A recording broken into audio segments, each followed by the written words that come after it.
en vivo, Canal 25, a esta hora de la tarde-noche. Doy las buenas noches a Pedro Benoit, con discapacidad visual. Él es profesor y además fue vicepresidente de la Asociación de Ciegos del Cibao. Con él vamos a conversar.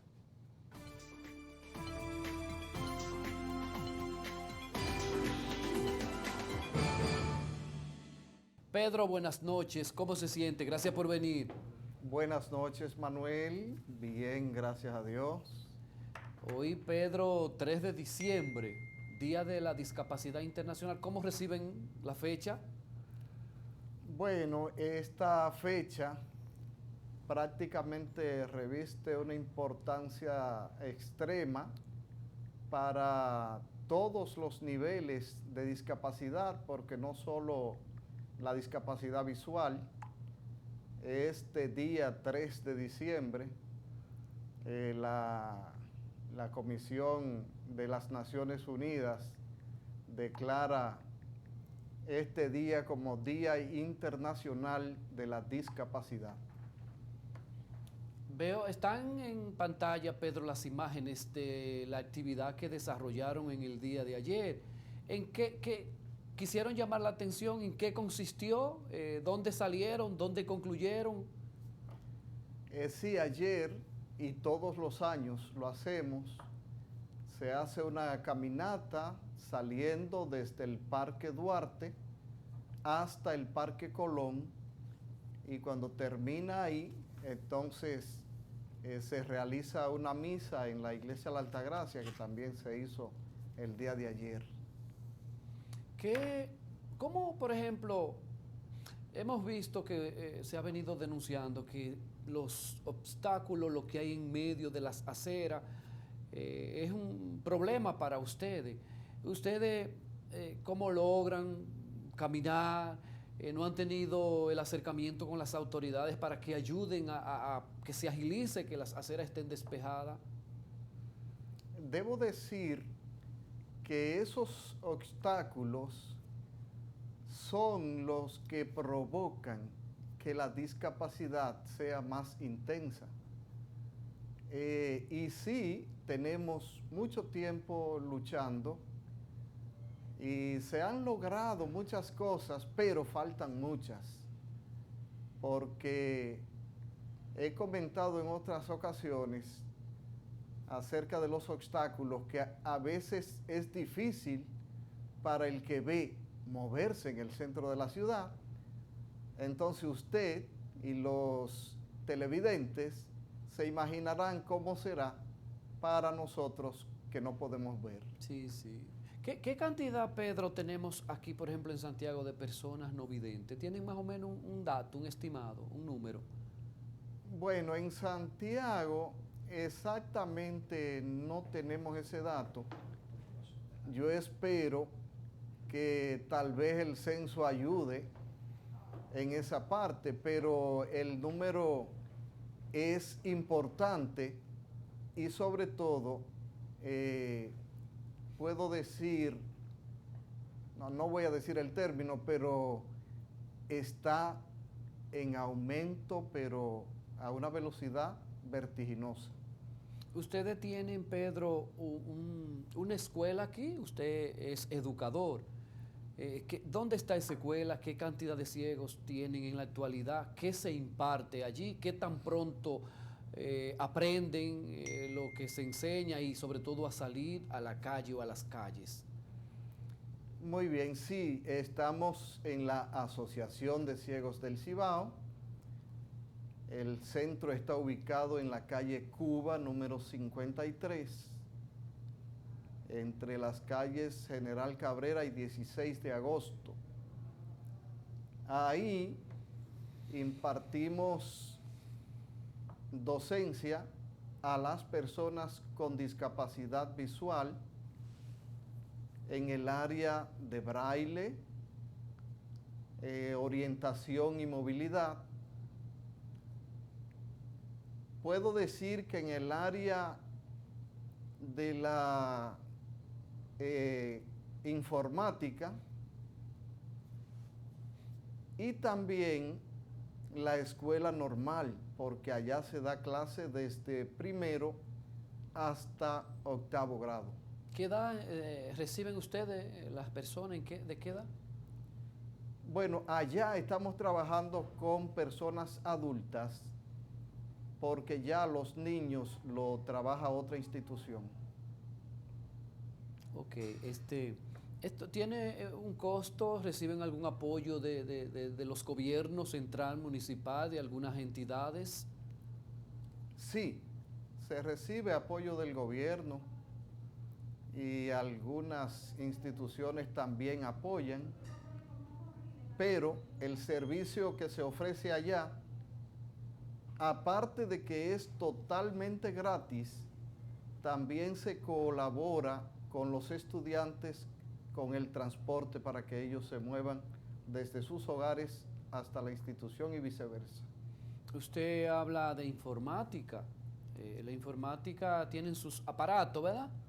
Sus computadoras. ¿Y en qué tiempo se aprenden? Por ejemplo, ya ellos comienzan a poder manejar las computadoras. Bueno, todo depende porque no todos tienen el mismo desenvolvimiento, pero una persona 2, 3 meses puede ya estar manejando la computadora. Y el asunto del salir a las calles ya, el bastón, ¿también se le imparte, se le enseña? ¿En qué tiempo lo aprenden?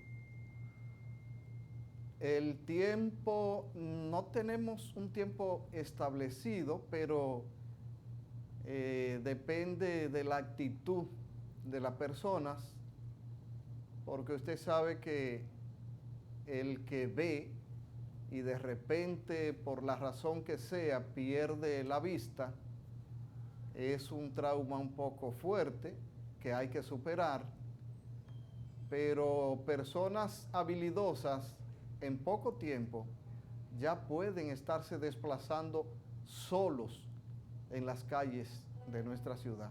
¿Y cómo es, Pedro, por ejemplo, el que tiene su visión, que ve y la pierde?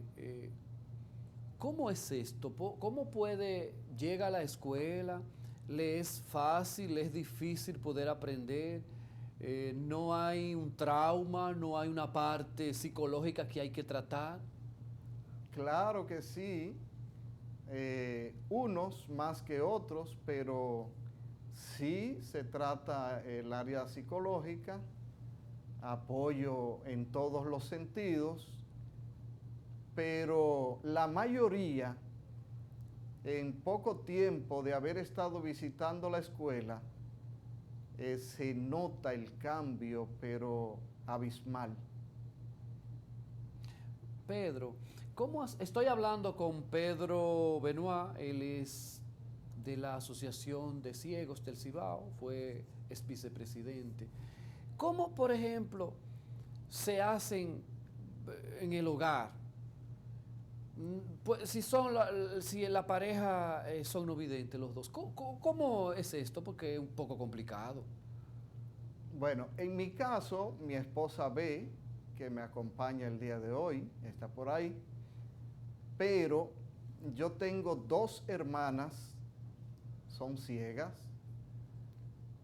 y son casadas y sus esposos también son ciegos y ellos se desenvuelven de tal modo, bueno, igual que cualquier otra persona con su vista. No me diga. Pero ¿y la estufa? Porque yo pienso en la estufa, para prender la estufa y que si ya está el alimento, si no está, si va y se produce. A eso que me da miedo, Pedro. ¿Cómo manejan eso? Mire, Manuel, en este mundo, por ejemplo, de la discapacidad,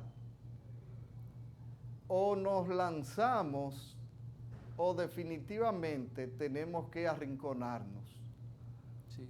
Y la mayoría hemos optado por seguir hacia adelante y avanzando, y no como en los tiempos anteriores, tenemos el deseo de seguir siendo productivo a nuestra nación. Miren, en el caso de mis hermanas, cocinan, lavan, una actividad que, bueno, hasta yo la encuentro un poco incómoda, pero lo hacen, ellas planchan. No me diga. Y cocinan bueno, es bueno. Muy bueno, muy bueno. Y todos los quehaceres de la casa los realizan sin ningún tipo de problema. Lo de usted o ustedes y sus hermanas es un asunto hereditario. Es congénito, glaucoma. Ok. En el tiempo nuestro todavía la ciencia no estaba tan avanzada, porque en la actualidad el glaucoma, si se detecta antes de los 6 años, se puede corregir. Pero en el caso nuestro, cuando se detectó, pues es cuando ya se comenzó a manifestar la deficiencia, pero en el caso mío, ya la perdí total hace unos 7 años y me desenvuelvo prácticamente muy cercano a lo normal. ¿Fue muy duro para usted? ¿Difícil? ¿Veía y de pronto ya no veo?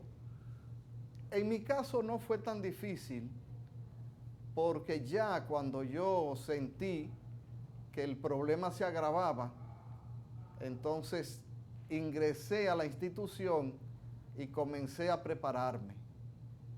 Cuando llegó el momento, yo estaba totalmente listo y seguí como que nada pasó. Ahora, hay otros que no es el mismo caso, porque la situación llega de repente y sí le da duro, hay que trabajar mucho con ellos, pero repito lo que dije hace un momento, la mayoría que están en la asociación pierden ese miedo y todo lo demás y continúan a hacer su vida prácticamente normal. Debo decir, Manuel, al principio, claro está, se le hace primero una visita a sus hogares, luego los familiares lo llevan a la institución 1, 2, 3 veces y de ahí en adelante ya ellos comienzan a ir solos. Wow. Y Pedro, perdóneme, y entonces, por ejemplo, si va para la calle del Sur o la 30 de marzo, ¿y cómo sé que voy? ¿Cómo puedo tomar la calle del Sur? ¿Dónde, cómo? Y además le pregunto, 2 en 1, ¿cómo es el trato ahí con los conductores? ¿Lo ayudan la gente, la población, si necesitan, se detienen? Cuando yo sé que la luz me permite cruzar, ¿cómo es eso? Esta es una ciudad, yo puedo decir, maravillosa. Aparecen personas que puedo decir indeseables. Sí, sí. Pero la mayoría son gente buena. Cuando estamos en la calle, llegamos a una intersección y vamos a cruzar, si el tránsito es muy abundante, yo llego a la esquina, me detengo, inmediatamente aparece una persona. ¿Va a cruzar? ¿Le ayudo? Sí, por favor. Siempre aparece alguien. ¿El DGC colabora? Sí, mucho. Okay. Ellos siempre están muy pendientes y incluso hasta detienen el tránsito si es necesario y nos permiten el paso. ¿Cómo sabemos entonces, le reitero la pregunta, cómo sabemos que voy para la 30 de marzo, que voy para la Sabana Larga? Ese es el trabajo del hijo mío que también nos acompaña aquí. Él es el profesor de orientación y movilidad y ese es su trabajo. Primero que todo, se le enseña el nombre de todas las calles y la práctica, porque ellos hacen su práctica y luego que se conocen los nombres de todas las calles, a cualquier persona le puede suceder que en un momento dado puede desorientarse porque iba en un carro y se iba a quedar en un lado y el chofer lo dejó en otra. Sí. Pero inmediatamente pregunta, ¿dónde estoy? En tal, ok, ya. Inmediatamente nos ubicamos, pues ya seguimos nuestra ruta normal. ¿El bastón siempre está con usted o con ustedes? ¿El bastón es indispensable? Para las personas ciegas, sí, el bastón se convierte prácticamente en los ojos. La persona ciega se mueve con el bastón y el oído. Por eso, y lo hago a modo de pedir la colaboración de la ciudadanía, porque cuando un ciego llega, por ejemplo, donde hay mucho ruido, eso provoca que uno no pueda ubicarse con seguridad. Ah, Sí, el ruido afecta mucho, porque es que usamos el oído y sí. el tacto. Ok. Y cuando el ruido no nos permite saber, por ejemplo, tengo que cruzar una calle, pero hay mucha bulla Sí, sí. y no escucho si viene un vehículo Ujú. o no, entonces ahí viene la indecisión.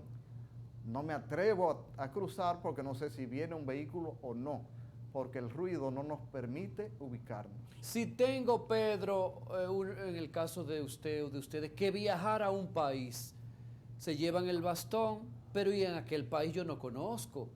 Quizás la movilidad, ¿cómo es?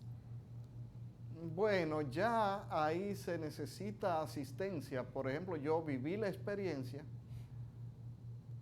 Yo tomé un avión en el aeropuerto Cibao, Ujú. solo me fui, pero en el John F. Kennedy allá me estaba esperando mi hermano. Y Ok, sí, porque el área que son desconocidas, sí, sí. pues primero hay que ubicar, conocer y eso. Pero también podemos movernos porque la segunda vez yo llegué y tomé un taxi y me fui, llegué a la casa de mi hermano solo. Oh. Ustedes ya tienen, por ejemplo, aquí hay instituciones donde ustedes elaboran, los ciegos que trabajan. Creo que en Corazán me parece que hay no videntes que trabajan, Sí, ¿verdad? en Corazán tenemos varios compañeros que laboran ahí, en Edenorte también, Ok. en los diferentes hospitales de aquí de Santiago. Se ha logrado mucho con respecto a la cuota Ujú, ujú. de empleo en el Sí. sector público y privado.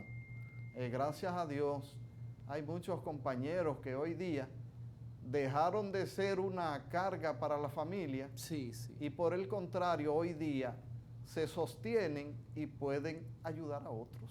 Aquí, ¿cuántas instituciones que al final le pregunto que están trabajando con las personas no videntes? ¿Hay varias? Sí, en Santiago tenemos 5 o 6 instituciones ligadas sobre todo a la discapacidad visual, porque tenemos en otras áreas, por ejemplo, los físico-motores, tenemos escuelas de sordomudos, de autismo, por ejemplo, en el área de la discapacidad visual, tenemos la organización, el patronato de ciegos, la Asociación de Ciegos del Cibao, tenemos la Asociación de Discapacidad para Ciegos, Ujú. el Bastón Blanco. Tenemos varias instituciones que estamos trabajando con personas con discapacidad visual, pero en la asociación yo creo, aunque es mi institución, pero es una de las que más trabaja en Santiago en el área de la discapacidad. Ok, muy bien. Yo agradezco la presencia de Pedro Benoit, también a su familia que le ha acompañado, él con discapacidad visual. Él es profesor, dirigió, es vicepresidente de la Asociación de Ciegos del Cibao y espero que se siga creando conciencia y que las autoridades se interesen en seguir quitando lo que molesta, lo que perturba, los escombros, los obstáculos, ese tipo de cosas para que ellos puedan movilizarse de la mejor manera. Gracias, don Pedro, gracias por venir. Gracias a usted, Manuel, y quiero finalmente aprovechar porque este Canal 25 tiene cobertura nacional e internacional, y aprovecho para decir a cualquier persona que conozca a alguien que perdió la vista y está en su casa, no visita ninguna institución, puede llamar al teléfono 809-724-0359 y les aseguro que se le va a ayudar. Muy bien, muchas gracias, Pedro. Vamos a una pausa, vengo a la parte final, que me quedan algunas informaciones.